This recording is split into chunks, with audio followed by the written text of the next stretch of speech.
Reka twizere ko mumeze neza cyane. So iyi nkuru nje kwibabwira mfite umunezero mwinshi cyane. So ni inkuru ikeshwa ikinyamakuru cy'inyarwanda ngo bimeze bite rero. Tugiye kugaruka kuri theben n'umugore we ubukeza Pamella bari kwitegura mu minsi mike cyane kwibaruka imfura yabo ya mbere. So umuririmbyi Mugisha Benjamin wamamaye nka theben yumvikanishije ko kwifashisha uwikeza Pamella mu mashusho y'indirimbo ye yise True Love ari ikimenyetso cy'imbaraga z'urukundo n'ibyishimo byatashye mu muryango wabo mu gihe bitegura nyine kwibaruka imfura yabo.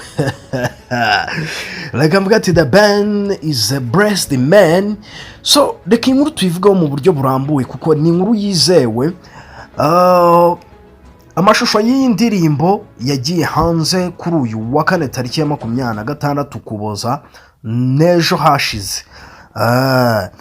Ni mu gihe habura iminsi mike cyane theben agakora igitaramo cyo kumurika album ye yise Plant Love mu gitaramo kizabera muri Bika Arena ku itariki ya 2 Mutarama 2025.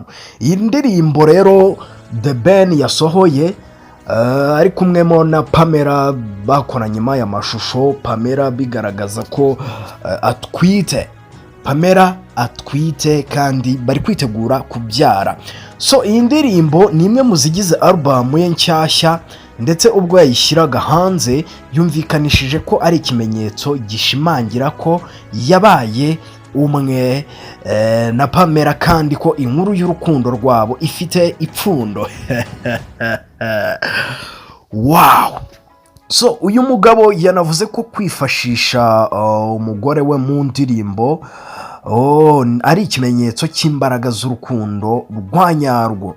Iyi ndirimbo igiye hanze mu gihe kuri uyu wa gatatu tariki 25 Ukuboza ari nabwo Pamella yahishuye ko yiteguye kwibaruka. Uyu muryango uri very blessed. So iyi ndirimbo yabo rero yamaze kugera hanze maze amasaha 28. True Love iba indirimbo ya kabiri theben yifashishijemo Pamella kuko yanamwifashishije mu ndirimbo ni Forever bakoreye mu bice bitandukanye byo mu karere ka Rubavu n'ahandi. Iyi ndirimbo True Love iri mu buryo bw'amajwi yakozwe na producer Real Beats. Ni mu gihe amashusho yakozwe na John Wright.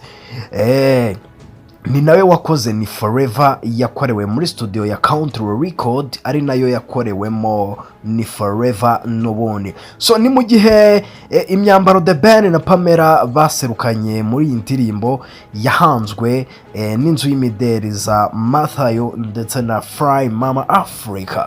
So theben avuga ko ku itariki 24 Ugushyingo 2019 ari bwo bwa mbere yahuye na Pamella bahuriye mu mujyi wa Nairobi muri Kenya.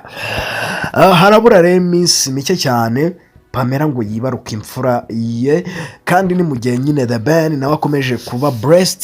Ku itariki ya 2 azaba ari kudutama imizigo iri kuri album ye n'ejo ku itariki ya 2 umwaka wa 2025 n'undi ubwo ni mu kwezi kwa mbere. So ngayo gukorera amakuru yaragizweho mu ruganda rw'imyidagaduro. Turabashimiye ko mudukurikirana umunsi ku munsi, dukunda ko mukunda ibiganiro byacu no mu zindi nkuru ziri bukurikireho.